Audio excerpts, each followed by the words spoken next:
ഈശോ മിശിഹായിൽ സ്നേഹം നിറഞ്ഞവരെ, ബാക്ക് സ്റ്റേജിൽ പ്രവർത്തിക്കുന്നവരെ പറ്റി നമ്മൾ കേട്ടിട്ടുണ്ടാവും. പിന്നണി പ്രവർത്തകർ എന്നൊക്കെ നമ്മളവരെ വിശേഷിപ്പിക്കാറുണ്ട്.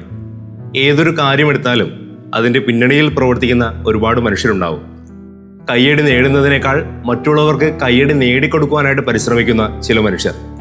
ഒരു കാര്യത്തിന് വേണ്ടി കഠിനാധ്വാനം ചെയ്യുകയും ഒരുപാട് ത്യാഗങ്ങൾ ഏറ്റെടുക്കുകയും തങ്ങളുടെ ജീവിതത്തിലെ വിലപ്പെട്ട സമയങ്ങൾ അതിനായിട്ട് ചിലവഴിക്കുകയും ചെയ്യുന്ന ആ മനുഷ്യർ ഒരു അംഗീകാരമോ ഒരു പ്രശംസയോ ഒരു സമ്മാനമോ ചിലപ്പോൾ ആഗ്രഹിക്കുന്നുണ്ടാവില്ല. അവർക്ക് പലപ്പോഴും അംഗീകാരങ്ങളും പ്രശംസയും ഒന്നും ലഭിക്കാറുമില്ല. ഇത്തരത്തിൽ ബാക്ക് സ്റ്റേജിൽ പ്രവർത്തിക്കുന്നവരുടെ മധ്യസ്ഥനാണ് വിശുദ്ധ ഔസേപ്പിതാവ്.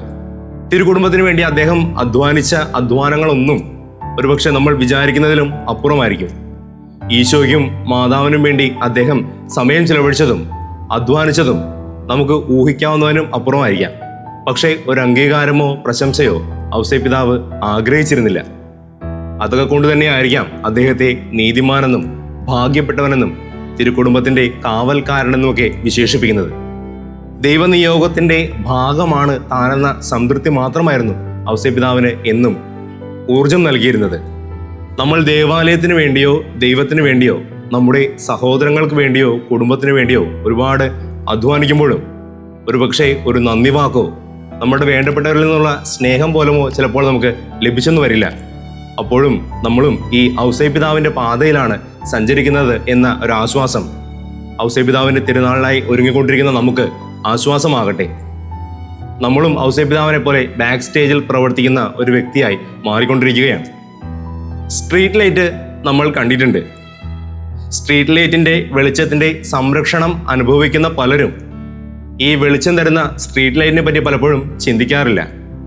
രാത്രിയിൽ തങ്ങൾക്ക് വെളിച്ചം തരുന്ന ഈ സ്ട്രീറ്റ് ലൈറ്റ് പകലും അവിടെ ഉണ്ടെന്നും ഈ സ്ട്രീറ്റ് ലൈറ്റ് കൊള്ളുന്ന വെയിലിനെ പറ്റിയോ സ്ട്രീറ്റ് ലൈറ്റ് കൊള്ളുന്ന മഴയെ പറ്റിയോ അതിൽ പറ്റുന്ന അഴുക്കുകളോ അതിന് പറ്റുന്ന കേടുകളോ അതൊന്നും ബാക്കിയുള്ളവർ ഒരുപക്ഷെ ചിന്തിക്കാറില്ല.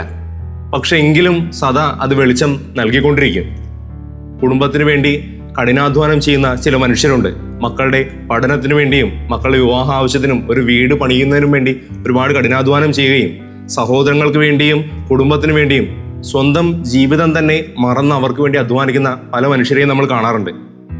ഒരുപക്ഷെ സഹോദരങ്ങളിൽ നിന്നോ ഇവർ ആർക്ക് വേണ്ടി അധ്വാനിക്കുന്നോ അവരിൽ നിന്നുമോ തിരിച്ചൊരു സ്നേഹമോ ഒരു നന്ദി വാക്ക് പോലുമോ ചിലപ്പോൾ ഇവർക്കൊന്നും ലഭിക്കാറില്ല. അപ്പോഴെല്ലാം നമ്മളും ഔസേപ്പിതാവിന്റെ അതേ പാതയിലാണ് എന്ന് നമുക്ക് ചിന്തിക്കാം. നമ്മൾ ഏൽക്കുന്ന ഓരോ വെയിലും മറ്റുള്ളവർക്ക് തണലായി മാറുന്നുണ്ട് എന്നൊരു ആശ്വാസത്തിൽ നമുക്ക് മുന്നേറാം. അംഗീകാരങ്ങളിലല്ല, മറിച്ച് ചെയ്തു തീർക്കേണ്ട നന്മകളിൽ നമുക്ക് ലക്ഷ്യം വയ്ക്കാം. വിശുദ്ധ മത്തായി അറിയിച്ച സുവിശേഷം 6-ാം അധ്യായം 4-ാം വാക്യത്തിൽ പറയുന്നത് പോലെ രഹസ്യങ്ങൾ അറിയുന്ന പിതാവ് നമുക്ക് പ്രതിഫലം നൽകും എന്ന വിശ്വാസത്തിൽ നമുക്ക് മുന്നേറാം. ദൈവപിതാവിന്റെ നിഴലാണ് ഔസേപ്പിതാവെന്ന് ഔസേപ്പിതാവിനെ വിശേഷിപ്പിക്കാറുണ്ട്. ഞാൻ ചിന്തിക്കാറുണ്ട് എപ്രകാരമാണ് ഈ ഔസേപ്പിതാവ് ദൈവപിതാവിന്റെ നിഴലായി മാറിയതെന്ന്. ദൈവപിതാവിന്റെ കരുണാർദ്രമായ സ്നേഹം സ്വന്തമാക്കിയൊരു വ്യക്തിയായിരുന്നു വിശുദ്ധ ഔസേപ്പ്. വിശുദ്ധ ലൂക്ക അറിയിച്ച സുവിശേഷം 6-ാം അധ്യായം 36-ാം വാക്യത്തിൽ പറയുന്നുണ്ട്, നിങ്ങളുടെ സ്വർഗസ്ഥനായ പിതാവ് കരുണയുള്ളവനായിരിക്കുന്നത് പോലെ നിങ്ങളും കരുണയുള്ളവനായിരിക്കുമെന്ന്.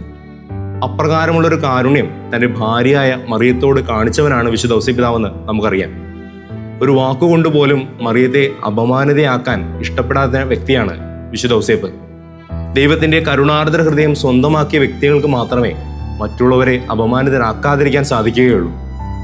മറ്റുള്ളവരെയും തങ്ങളെ സ്വന്തമെന്ന് കരുതി സ്നേഹിക്കാൻ പ്രകാരമുള്ള ഒരു കരുണയുള്ള ഹൃദയം സ്വന്തമാക്കേണ്ടതുണ്ട്. ട്രോളുകളും പരിഹാസങ്ങളും കളിയാക്കലുകളും റിയാക്ഷൻ വീഡിയോകളും ട്രെൻഡായി മാറിക്കൊണ്ടിരിക്കുന്ന ഈ കാലത്ത് മറ്റുള്ളവരെ കളിയാക്കി തങ്ങളുടേതായിട്ടുള്ള റീച്ചിന് വേണ്ടിയിട്ട് ഓരോ കാര്യങ്ങൾ മനുഷ്യർ ചെയ്യുന്ന സമൂഹത്തിലാണ് നമ്മളും വസിക്കുന്നത്. നമ്മുടെ വാക്കോ പെരുമാറ്റമോ മറ്റൊരാളുടെ ഹൃദയം വേദനിക്കുന്നതിന് കാരണമാകാതിരിക്കട്ടെ. ഞാൻ സെമിനാരിയിൽ പഠിക്കുമ്പോൾ ജയിൽ വിസിറ്റിന് പോയപ്പോൾ ഒരു പോലീസുകാരൻ പറഞ്ഞ ചില വാക്കുകൾ എൻ്റെ മനസ്സിലേക്ക് ഇപ്പോൾ വരികയാണ്. ആ പോലീസുകാരൻ പറഞ്ഞു, ഈ ജയിലിലായിരിക്കുന്ന സമയത്ത് ചില സഹോദരങ്ങളുമായിട്ട് വളരെ നല്ലൊരു സൗഹൃദം എനിക്കുണ്ടായിരുന്നു. ഇവിടെ വരുന്ന സാഹചര്യങ്ങളിൽ നിന്ന് മാറി അവരുടെ ജീവിതം മാറുന്നതും ഇവിടുന്ന് പോകുമ്പോൾ വളരെ സന്തോഷത്തോടെ പുതിയൊരു ജീവിതത്തിന് വേണ്ട നല്ല ഊർജം സമ്പാദിച്ചുകൊണ്ട് അവർ പുറത്തേക്ക് ഇറങ്ങുന്നതൊക്കെ ഞാൻ ശ്രദ്ധിച്ചിട്ടുണ്ട്.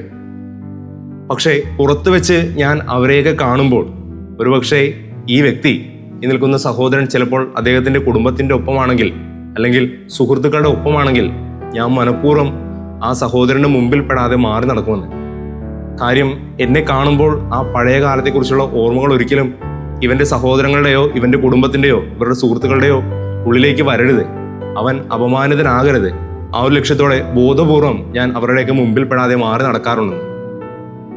പ്രിയമുള്ളവരെ, മറ്റുള്ളവരെ അപമാനിക്കുന്ന ഒരുപാട് സാഹചര്യങ്ങൾ നമുക്കും ഒഴിവാക്കാനായിട്ട് സാധിക്കും. നോമ്പിന്റെ ചൈതന്യത്തിലായിരിക്കുന്ന നമുക്കും എടുക്കാവുന്ന ഒരു തീരുമാനം, ഞാൻ കാരണം മറ്റൊരാൾ അപമാനിതനാകരുത്. മറ്റുള്ളവരെ അപമാനിക്കാൻ കിട്ടുന്ന സാഹചര്യങ്ങൾ, അത് എൻ്റെ സൗഹൃദമാകട്ടെ, ഞാൻ കൂടുന്ന മീറ്റിങ്ങുകളാകട്ടെ, എൻ്റെ വാട്സപ്പ് മെസ്സേജ് ആകട്ടെ, എന്തായാലും ഞാൻ മൂലം മറ്റൊരാൾ അപമാനിക്കാൻ ഇടയാകരുത്. അതുപോലെ തന്നെ മുൻവിധികളില്ലാതെ ഒരു വ്യക്തിയെക്കുറിച്ച് നമ്മൾ എന്തെങ്കിലും മോശമായിട്ടുള്ളത് കേട്ട് കഴിഞ്ഞാൽ ആ ഒരു മുൻവിധിയോടെ ആ സഹോദരനെ കാണാതിരിക്കാനായിട്ട് നമുക്ക് പരിശ്രമിക്കാം. ഒരുപക്ഷെ ഉള്ളിൽ വേറൊരു വിദ്വേഷമോ ഒന്നും വെക്കാതെ, അവരെക്കുറിച്ച് തെറ്റായ ധാരണകളില്ലാതെ അവരെ സമീപിച്ചു കഴിഞ്ഞാൽ ഒരുപക്ഷെ ആ സഹോദരൻ്റെ ആത്മാവിനെ നേടാനായിട്ട് നമുക്ക് സാധിക്കും. ആരെയും അപമാനിക്കാതെ, ഒരു വാക്കുകൊണ്ട് പോലും മറ്റുള്ളവരെ വേദനിപ്പിക്കാതെ, വിശുദ്ധ ഔസേപ്പിതാവിനെ പോലെ ദൈവപിതാവിൻ്റെ നിഴലായി മാറാൻ ഔസേപ്പിതാവിൻ്റെ തിരുനാളിനായി ഒരുങ്ങുമ്പോൾ നമുക്കും പരിശ്രമിക്കാം. ബാക്ക് സ്റ്റേജിൽ പ്രവർത്തിക്കുന്ന ഔസേപ്പിതാവിനെ പോലെ നമ്മുടെ കഠിനാധ്വാനങ്ങളും നമ്മുടെ പരിശ്രമങ്ങളും എല്ലാം ദൈവനിയോഗത്തിൻ്റെ ഭാഗമാകട്ടെ. രഹസ്യങ്ങൾ അറിയുന്ന പിതാവിൻ്റെ പ്രതിഫലം മാത്രം നമുക്ക് മതി എന്ന് ആഗ്രഹിച്ചുകൊണ്ട് ഔസേപ്പിതാവിനെ പോലെ നമുക്കും ദൈവത്തിൻ്റെ പ്രതിഫലത്തിൽ മാത്രം ലക്ഷ്യം വെച്ചുകൊണ്ട് ജീവിക്കാം. ദൈവപിതാവിൻ്റെ നിഴലായി മാറി ഞാൻ മൂലം മറ്റൊരു സഹോദരൻ വേദനിക്കരുത് എന്ന് നമുക്കും ഈ നോമ്പുകാലത്ത് തീരുമാനമെടുക്കാം. ഏവർക്കും ഔസേപ്പിതാവിൻ്റെ തിരുനാളിൻ്റെ പ്രാർത്ഥനാശംസകൾ സ്നേഹപൂർവ്വം നേർന്നുകൊള്ളുന്നു. ദൈവം നമ്മെ അനുഗ്രഹിക്കട്ടെ.